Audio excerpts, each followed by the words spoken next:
Eternamente louvado. Marcão, pode acender as luzes, por favor? Obrigado. Meus irmãos, prazer reencontrar vocês. Faz um tempo que a gente não se vê, eu passei esses últimos domingos em atividades e estou vendo aqui o rostinho de gente mais feliz, mais contente. Que bom! E saudosa também, o que é muito bom.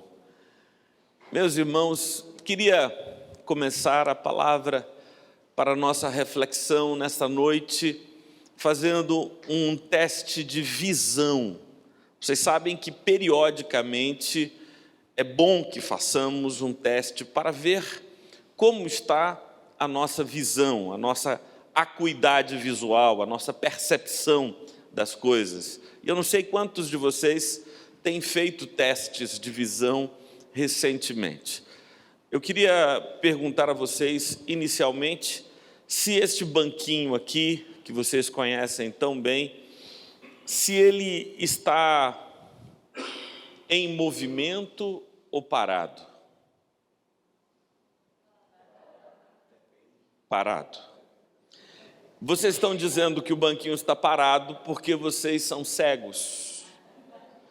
Completamente cegos, porque vocês estudaram lá na escola que todas as coisas são compostas por átomos e que os átomos têm o núcleo e a eletrosfera, e na eletrosfera giram os elétrons numa velocidade imensa, mas vocês não estão vendo que esse banco está em movimento, ele é todo movimento, e vocês não percebem isso porque são cegos. Eu queria perguntar a vocês, em segundo lugar, se vocês estão percebendo a mistura neste copo. Você não misturou? Não percebem?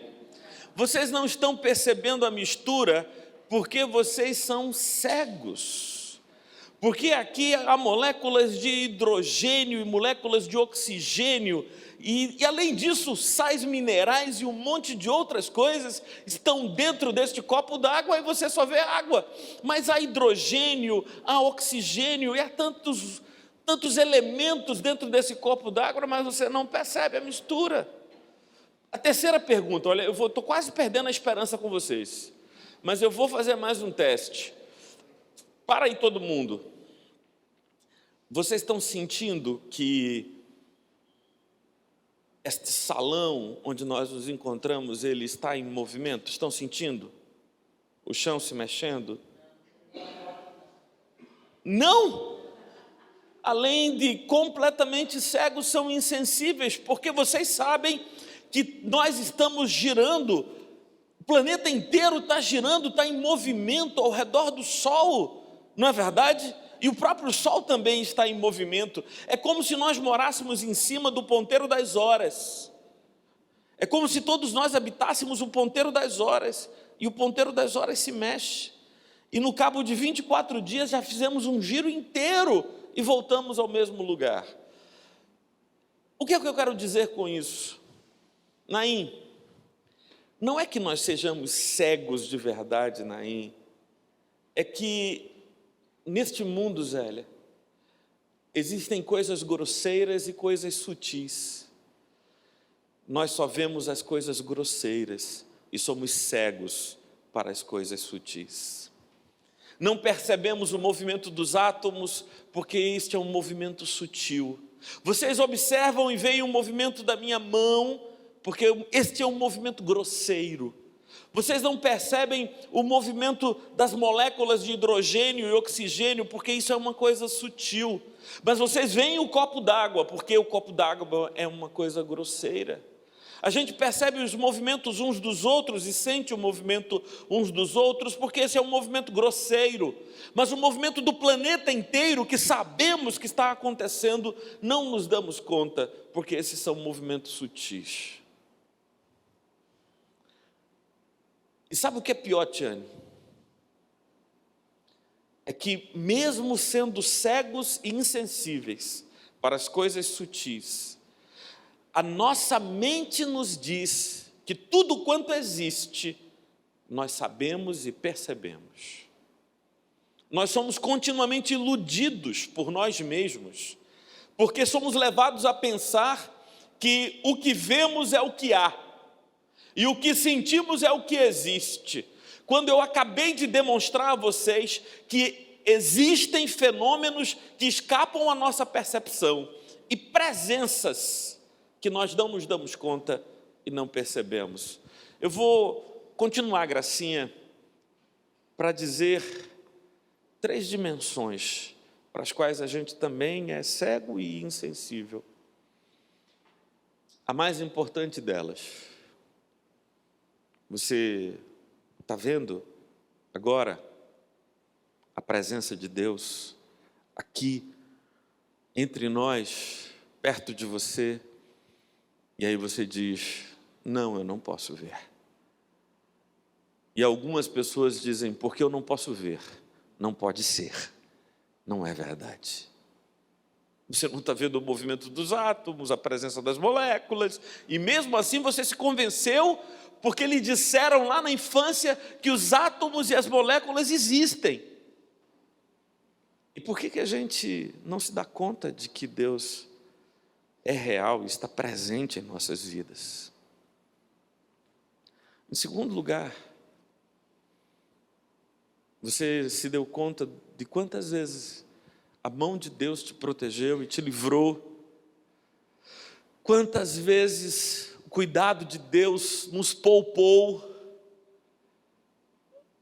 Sinceramente, Martorelli, talvez 1 ou 2 vezes na minha vida eu tenha tido essa percepção, mas não, para ser sincero, não, tudo bem. É porque Deus é um ser sutil, que se move nas dimensões íntimas e profundas da vida, e nós só percebemos as coisas grosseiras. Em terceiro lugar, você já se deu conta de como Deus é fiel, de como Deus não chega atrasado, de como Deus provê as coisas que Ele quer no tempo certo, no modo certo, no tempo certo. Aí você chega para mim, Renato, e dizer: Martorelli, desculpa, mas eu já passei noites e dias em claro, esperando o mover de Deus, e esse mover de Deus não aconteceu. Desculpa, Renato, eu não queria dizer que Deus sempre age quando você quer. O que eu intentava dizer é que Deus sempre age quando é o momento dele agir. Nem sempre o momento de Deus agir coincide com o teu desejo de resposta dele, mas ele não chega atrasado. É porque a gente só vê as coisas grosseiras, Renato, e não percebe as dimensões sutis. E nas perspectivas grosseiras a gente tem um time, tem um tempo, tem uma hora, mas nas perspectivas mais sutis é Deus quem define o tempo, é Deus quem define o modo e o instante próprio da sua ação em nosso favor. A gente tem essa mania tremenda e extremamente danosa de avaliar a vida pelas dimensões mais grosseiras que estão diante de nós. E deixa eu dar 2 informações para você, seu Si. Você está lá na sua casa, você liga a televisão, assiste os telejornais, você folheia os jornais do dia e você acha que sabe o que está acontecendo no país. Palha, você olha o seu balanço financeiro, você olha as contas, você ouve as informações que são dadas pelos seus colegas empresários e você acha que está entendendo o que está acontecendo no país. Tudo quanto vemos nos noticiários, tudo quanto sabemos através das mídias, tudo quanto nos damos conta através de nossas intervenções no mundo e das leituras que fazemos, tudo isso transita no plano grosseiro da vida. Eu e você não sabemos o que Deus está fazendo em nosso país e em nossas vidas, num plano sutil. Não sabemos.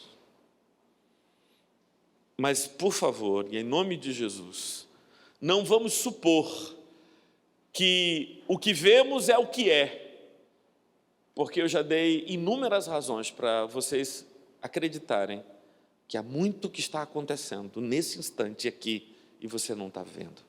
O que você está vendo não é o que é, o que você está percebendo não é o que há, o que você está sentindo não é tudo quanto existe. Infelizmente, Rosinha, nós seres humanos continuamos vivendo no mundo grosseiro do gostar ou não gostar, do vencer e do perder, da vida e da morte. Essas dicotomias, essas polaridades que ficaram para trás no momento que nós nos encontramos com Deus e estabelecemos uma comunhão com Ele, Marcelo.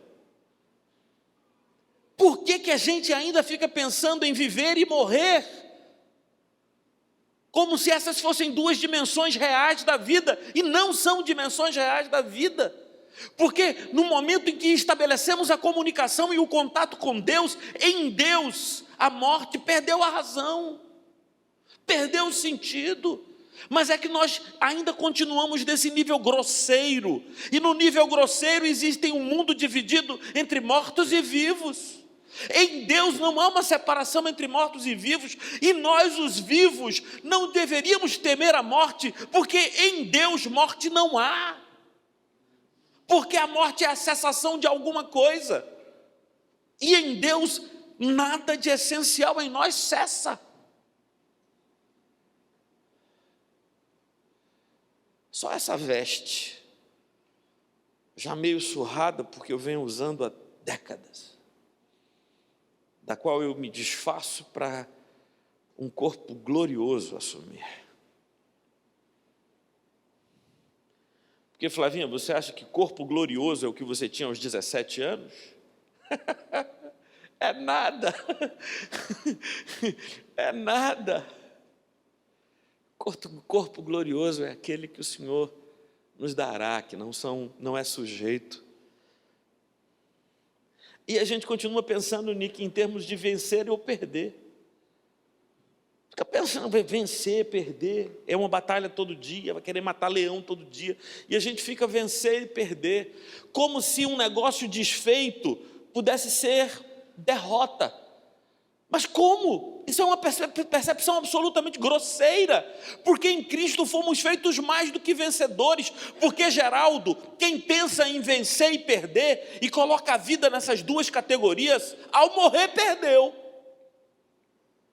Agora, para aqueles cuja morte é vitória, não há mais derrota no plano da vida. Não estão mais no vencer e o perder. Meu mundo não está dividido em losers e winners, essa coisa do vencedor, do perder. Que é isso? Essas são categorias grosseiras. Num plano sutil, eu, que já não divido a existência entre vida e morte, também não divido a existência entre vitórias e perdas, porque no Senhor foi-me feita uma imensa transformação, e eu fui convertido num ser que, para além da vitória, e eu acho mesmo, Eliane, que quando Paulo estava dizendo, em Cristo somos mais do que vencedores, o que ele queria dizer, na verdade, eu estou num lugar onde vencer e perder não faz mais sentido. Que papo é esse de vencer ou perder? Como assim? Como assim, Lourdes? Se quando Deus abre a porta, é bênção.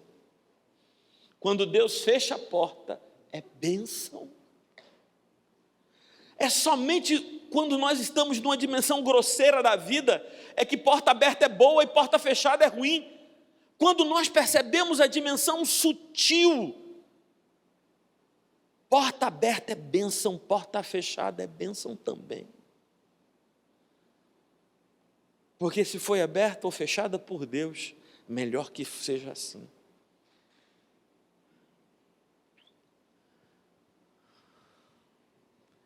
E eu sei que a maioria de nós está vivendo tempo de angústia, tempo de inquietação, tempo de incertezas e medos, tempo de receio em relação ao futuro e tristeza e abatimento em relação ao presente. Por isso eu queria convidar vocês para lerem comigo um texto escrito há quase 3.000 anos atrás, pelo profeta Abacuque, no capítulo 3. E a página é a página 935, é a página 935, é o último capítulo de Abacuque.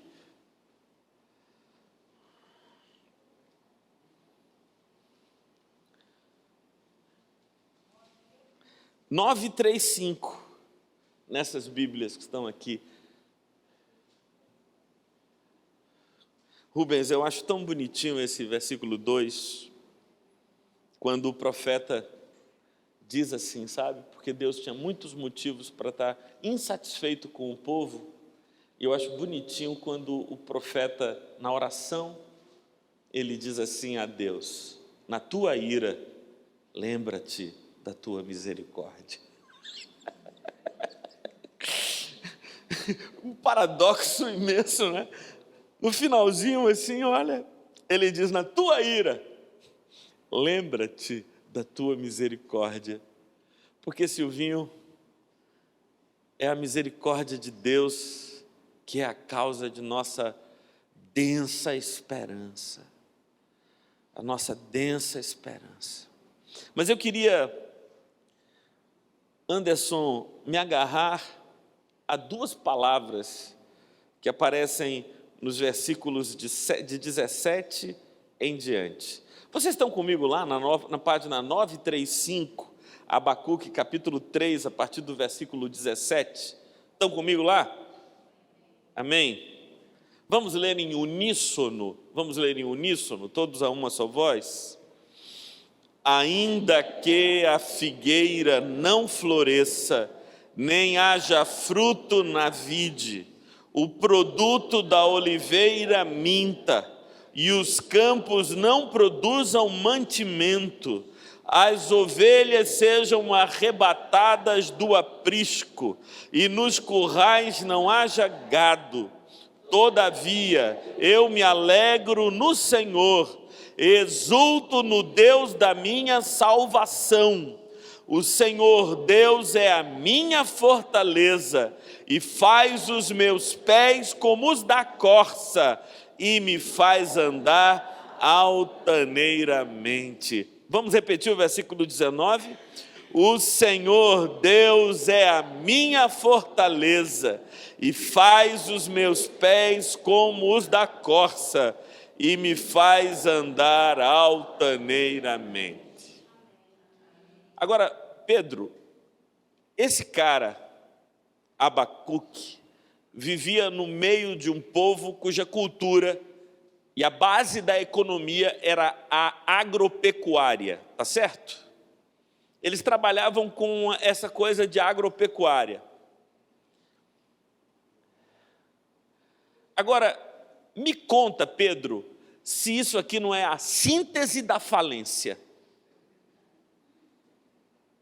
Você tem qualquer dúvida, Aninha? Agora, me diga se um cara que vive num ambiente agropecuário, Moisés, o cara diz: a figueira não floresceu, se não floresceu, não vai dar fruto, vai? Não, estou quebrado aqui. E a videira? A videira também, a plantação lá, não deu não, foi, esse ano não deu não. E a oliveira, de onde se faz o azeite de oliva, como é que foi lá? Só deu folha esse ano, Vitor. A figueira não floresceu. A videira não deu fruto. E a oliveira, em vez de dar azeitona, foi só folha esse ano. E os campos não produzem o mantimento, cevada, trigo, deu nada, não deu nada. Mas pelo menos se a agricultura não foi bem, a pecuária vai salvar a pátria. Como é que é o negócio? As ovelhas levaram, roubaram tudo. As ovelhas foram arrebatadas do aprisco. E nos currais, tem gado? Não tem gado.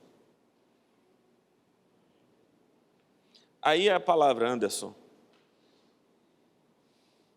Essa expressão adversativa, com a qual o salmista começa o versículo 18, que é todavia. Debinha, todavia é coisa de doido. Todavia é coisa de doido.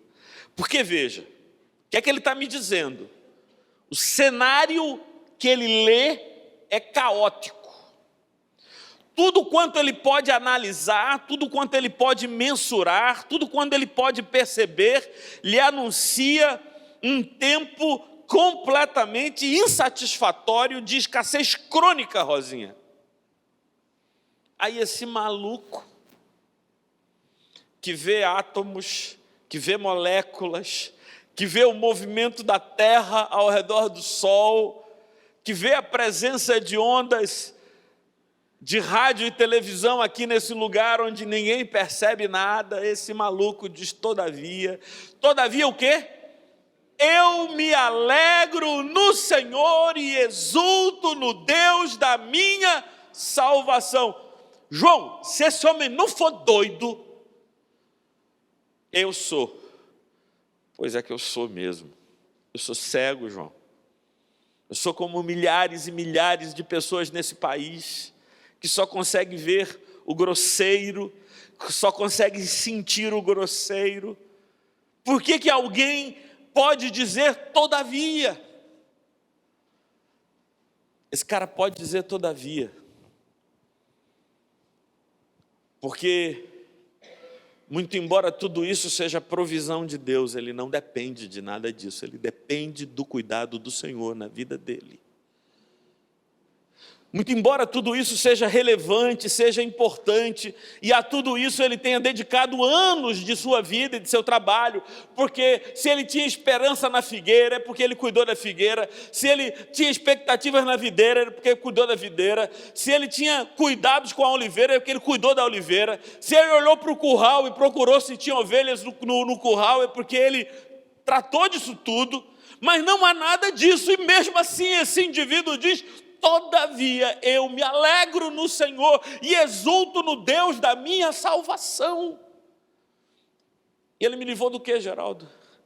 Me livrou de depender das coisas grosseiras dessa vida.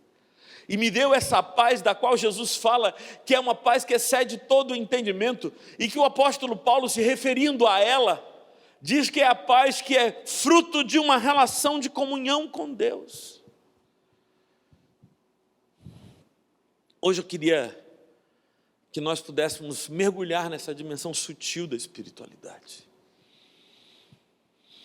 onde a gente continua percebendo as coisas grosseiras, mas a nossa vida se estriba, se firma, numa percepção muito mais elevada, profunda, que não é visível aos olhos do homem comum. Vejam as 3 razões pelas quais esse homem extraordinário diz que se alegra. E diz mais do que se alegra. A expressão Naim que ele utiliza, veja se não é uma expressão mais forte do que alegria. Ele diz no versículo 18, todavia eu me alegro. mas depois é quase que com a correção aqui que ele faz, ele diz: exulto no Deus da minha salvação. Você não acha que a palavra exultar, ela é maior em intensidade do que a palavra alegria? Ele diz: todavia eu me alegro no Senhor e exulto no Deus da minha salvação. E as razões, Tiane, estão aqui. 19. O Senhor Deus é a minha fortaleza. Essa é a razão dele. Agora, não está falando da capital do Ceará. Está falando do quê? Está falando de uma estrutura física de proteção que, se bem feita, me deixa inexpugnável. Quando esse cara está falando de fortaleza, ele está pensando em fortalezas, como o Forte do Brum, ou como o Forte de 5 Pontas. Quando um país era invadido, as pessoas eram recolhidas para dentro dos muros de uma fortaleza. E quando eles entravam naquela fortaleza, eles se sentiam seguros.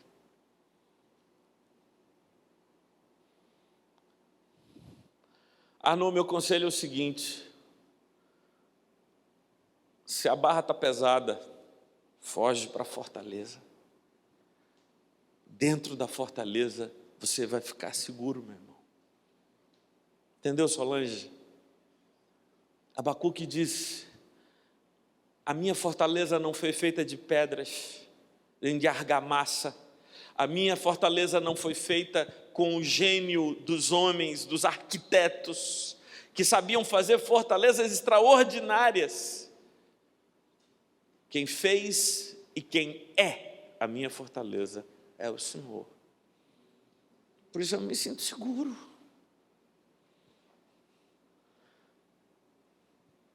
Você que é o meu economista, Rominho,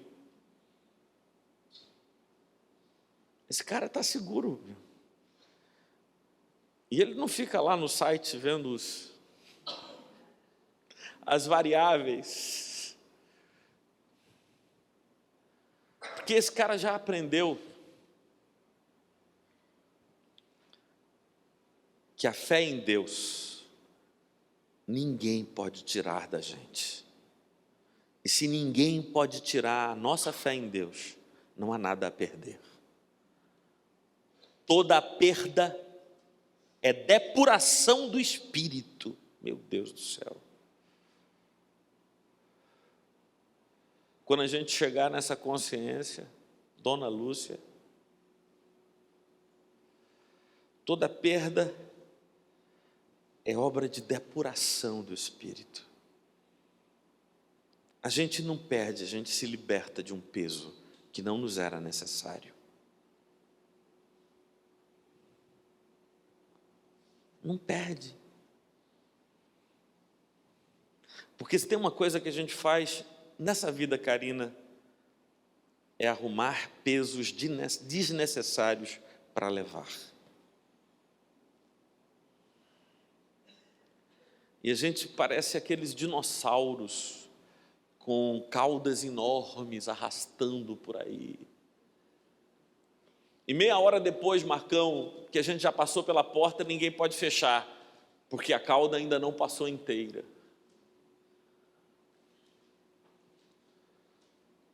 E quando a gente perde algumas coisas que a gente acha que deve ficar batido, fica triste, a gente não perde, o Senhor é a nossa fortaleza, a gente depura e se liberta de pesos desnecessários, porque a única realidade necessária na tua vida, meu irmão, ninguém pode tirar de ti, é a tua comunhão com Deus. É por isso que Jesus, falando da comunhão com Deus, disse que é como um tesouro que o indivíduo encontrou no campo, e depois, trocando tudo por aquele tesouro, fica com ele, fica contente, só com o tesouro, é o único tesouro que ele tem, é a pérola de grande valor. E aquilo é meu, é algo que eu preciso, o resto não me é essencial. O Senhor é a minha fortaleza. Essa é a primeira razão do meu irmão Abacuque. Vou ter medo do quê? Se as pessoas entram nas fortalezas humanas e se sentem seguras, quem fez de Deus a sua fortaleza está salvo. Salvo da morte, da vida, da vitória, da perda, da derrota. Essas dicotomias já não nos definem, essas dicotomias já não dizem coisa alguma acerca de nós. Nós não estamos maniqueistamente divididos entre o bem e o mal, o certo e o errado, não sei mais. Deus se torna tudo em nós.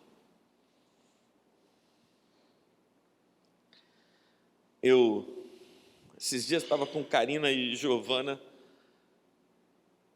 no aeroporto, vindo de São Paulo para cá. Aí eu fui contar para as duas um filminho que eu tinha assistido, um filminho que é um curta-metragem chamado... Débora, você precisa ver esse, viu? Desculpa, não precisa ver mais não, eu vou contar. O nome do filme, do curta-metragem é Meu Amigo Nietzsche. Viu esse, não? Puxa, alguém viu? Meu Amigo Nietzsche, puxa vida. Olha, tinha um menino que estava muito mal na escola, menino assim de 7, 8 anos, muito mal na escola, dessas escolas do subúrbio do Rio de Janeiro, escola pública, mas a professora chama o menino e diz: olha, desse jeito eu vou reprovar você. Você não sabe ler, não consegue desenrolar a leitura, 8 anos, já não sei em que série as pessoas estão aos 8 anos? Terceiro ano, não sabe ler, vou ter que reprovar você. Agora faz o seguinte, saia daqui e leia tudo o que lhe aparecer na vida, o que você vir, leia. Aí ele, tá certo, é o jeito que eu tenho. Aí ele sai e lê assim na parede: picolé. Aí sai lendo, não lê muito mal. Aí ele está tentando ler os muros, as placas, outdoors, ele fica tentando ler, porque a professora disse: leia tudo que aparecer, treine. Aí ele está lá e aparece uma pipa, sabe, alguém brincando de torança, e a pipa foi embora. Aí o que o menino faz? Até hoje eu tenho vontade de fazer, João. Toda vez que eu vejo uma pipa caindo, eu tenho vontade de correr. Eu estou com 47 anos, Vitor. Hoje eu tenho vontade de correr para pegar. Eu ainda tenho. Eu fico assim, eu vou pegar. Eu vou pegar. E aí todo menino fazia isso, né? A pipa caindo, o bicho corre para pegar. Aí entra num terreno baldio, assim, um lixão, para pegar a pipa. Outro menino vai lá, pega a pipa, na frente dele, ele não consegue pegar a pipa. Aí ele fica decepcionado. Aí, quando está ali cabisbaixo, vê um livro no lixo. Aí ele pega o livro, limpa o livro, está todo sujo o livro, e o livro está assim, escrito: Assim falou Zaratustra, Friedrich Nietzsche. Se o cara tivesse sido alfabetizado, ele não sabia o que era. Ele leva para casa, a professora disse que era para ler qualquer coisa, e ele levou para casa o livro. Pegou o livro, começou a ler, aquela coisa, não consegue ler direito, mas vai lendo. E aí lá pelas 4ª página, 5ª página do livro, ele lê Super-Homem. Ele diz: Super-Homem! Era uma coisa boa, Super-Homem. Aí ele chega para a mãe dele, para o pai dele, e diz: pai, sobre o que é esse livro? Aí o pai lê assim: Zaratustra, Friedrich Nietzsche. Isso é em inglês, meu filho, isso é americano. Aí, assim, cadê? A mãe pergunta: que é isso aqui? Isso é americano mesmo. Mas mãe, dentro está escrito em brasileiro. Sim, meu filho, mas é americano, é coisa de americano. Aí ele vai andando com aquele livro, aí ele vê um cara que recolhe papelão na rua. Essa figura é importantíssima no curta. Aí ele não sabe, o livro lhe parece inútil, o pai, a mãe diz que não vale nada, aí ele coloca o livro no carro de papelão, para o cara vender no peso. Aí o cara do dono, o cara que puxa o carrinho do papelão, aí pega o livro e diz: menina, esse livro é teu? Aí ele disse, menino, por que você vai deixar esse livro aqui? Aí ele disse, esse livro não me adianta nada, não sei, fala do super-homem. Ele fala do super-homem. Aí o homem disse, de fato, esse livro fala sobre o super-homem. E quem lê esse livro descobre poderes maravilhosos. Aí ele disse, você já leu? E o cara do carro disse, sim, já li. Ele é de americano, não é? Não, é de um nordestino. Aí ele, é nordestino? Mas é do norte, do nordeste da Europa, da Alemanha. Da Alemanha, do time da seleção da Alemanha, Se é da seleção da Alemanha, essa mesma Alemanha. Aí e o livro fala de futebol. Aí o cara da carroça disse, sim, meu filho, fala de futebol, mas só fala na última página. E não pode ler logo, não. Só vai entender o futebol quem lê até a última página. O menino leva para casa e começa a ler o livro. E ele vai tomando gosto por aquele livro. E a leitura do livro de Nietzsche vai mudando o menino.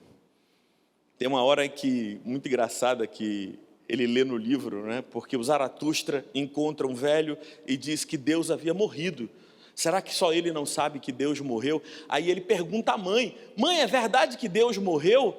Aí ele diz, quem te disse isso, menino? Foi meu amigo Nietzsche. Aí a mãe leva para um culto uma igreja pentecostal para exorcizar o menino que acha que Deus morreu. E o pastor ora sai Nietzsche da cabeça desse menino. E tal, é uma coisa assim, engraçada. E ele vai naquilo, e ele volta e começa a aprender a ler, as notas estouram, melhoram, e ele se torna um líder na escola. A professora fica assustada amanhã, chama o diretor e reclama, né? Diretor, o menino está um revolucionário aqui, está liderando, mas veja, professor, as notas dele estão bem melhores, mas não pode. Tá bom, eu vou ligar para a mãe dele. Aí liga para a mãe dele e diz à mãe dele, olha, joga o livro fora, porque o livro está mudando a cabeça do menino. Quando o menino volta da escola, que vê a mãe diz assim, meu filho, olha, eu sei que você vai ficar muito triste, porque você gosta desse livro, mas eu decidi jogar o livro fora. Mandei alguém jogar esse livro fora, porque ele estava mudando muito você. Eu queria que você não ficasse chateada comigo, porque eu fiz por amor. Aí quando eu ouvi a frase que o menino responde, eu comecei a chorar. O menino olha para a mãe e diz assim, mãe, tudo que a gente faz por amor está além do bem e do mal. Tudo quanto a gente faz por amor está além do bem e do mal. Aí ele corre e vai à procura do livro no lixão. E essa é a última cena do livro, viu, Hélio? Você acha que ele acha o livro? Não acha mais o livro, porque ele já tinha lido 3 vezes, mas ele não acha o livro, ele acha outro. E ele começa a limpar o outro livro que ele acha, o segundo livro que ele acha. E o livro é o Manifesto Comunista, Karl Marx e Engels. É a última cena do livro, do filme. Para aí! O manifesto, cara, você imagina o que acontece na cabeça do menino, né? Ele achou o Manifesto Comunista, onde Marx e Engels colocam as bandeiras da Revolução Proletária, parará e tal. Você vê que um curta-metragem brasileiro chamado Meu Amigo Nietzsche. Cara, eu contei essa história toda para dizer que, como Nietzsche, a gente entra na dimensão do amor, e na dimensão do amor, a gente superou as categorias do bem e do mal. Como o menino diz para a mãe, mãe, tudo quanto a gente faz por amor está para além do bem e do mal. Quando a gente consegue perceber as dimensões sutis, quando a gente consegue perceber aquilo que não está evidente, óbvio, aquilo que não é ululante, aquilo que não está pulando diante de nós, mas subsiste em dimensões mais profundas. Nós somos salvos, salvos da ignorância acerca da vida, pois é isso que ele diz, versículo 19. O Senhor Deus é a minha fortaleza e faz os meus pés como o da corça, pés ligeiros, e me faz andar sem baixar a cabeça. Apesar de tudo, me faz andar altaneiramente, porque não depende das circunstâncias. Eu e Hélio aprendemos quando éramos crianças uma canção que conta isso. Muitas pessoas, talvez você, Tiane, lembre da canção, que diz assim: esta paz que eu sinto em minha alma, não é porque tudo me vai bem. Essa paz que eu sinto em minha alma é porque eu amo ao meu Senhor.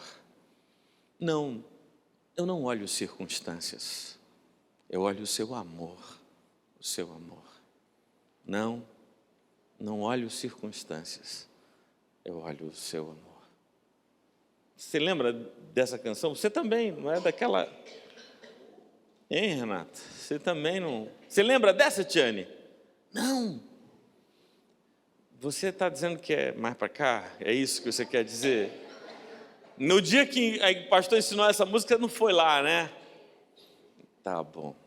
Ela era mais ou menos assim: essa paz que eu sinto em minha alma, não é porque tudo me vai bem. Essa paz que eu sinto em minha alma, é porque eu amo ao meu Senhor. Não olho circunstâncias, não. Olho o seu amor, seu grande amor, não me guio por vistas. Alegre estou, não olho circunstâncias, não. Olha o seu amor, não me guio por vistas. Alegre estou, que os montes não floresçam. Isso é Abacuque, né? E a vide não deu o seu fruto, ainda que os montes se lancem ao mar, ou que a terra trema, hei de confiar. Não olha as circunstâncias, não. Olha o seu amor, não me guio por vistas. Alegre estou, não olha as circunstâncias, não. Olha o seu amor, não me guio por vistas. Alegre estou. Porque quem depende das circunstâncias para ser feliz vai viver na intermitência de dias alegres e tristes. Esses dias, vindo de São Paulo para cá, o avião voou por sobre as nuvens, Sueli, para evitar o tempo ruim que estava lá embaixo. Sabe o que eu descobri? Que a certa altura, todo dia, é tempo bom.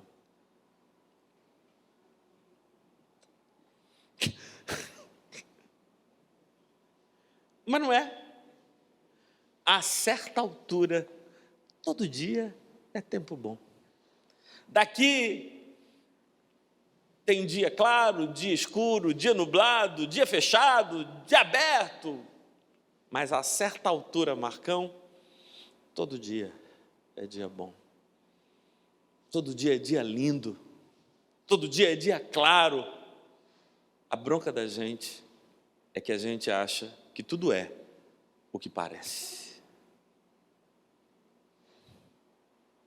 Tudo é o que parece. Mas as aparências são um engano. Vamos ficar de pé? Vamos orar? Se eu perguntar a vocês, quantos de vocês estão preocupados? E quem está se sentindo preocupado por causa do momento que nós estamos vivendo, o nego vai levantar 2 mãos. Todo mundo está preocupado. Todo mundo está preocupado. O momento é difícil, o momento é delicado, o momento é... Mas, a certa altura, todo dia é tempo bom. A gente vai cuidar da videira, da figueira, da oliveira, vai cuidar das ovelhas e do gado, como a gente faz sempre. Mas em nome de Jesus, a gente vai aprender a dizer, todavia. Todavia. Tem tudo isso, tem essas coisas, tudo isso é importante, a gente tem que tomar conta delas e se dedicar a elas. Mas e palavrinha bonita, Rosinha? Todavia, eu me alegro no Senhor e exulto no Deus da minha salvação. Porque o Senhor é a minha fortaleza.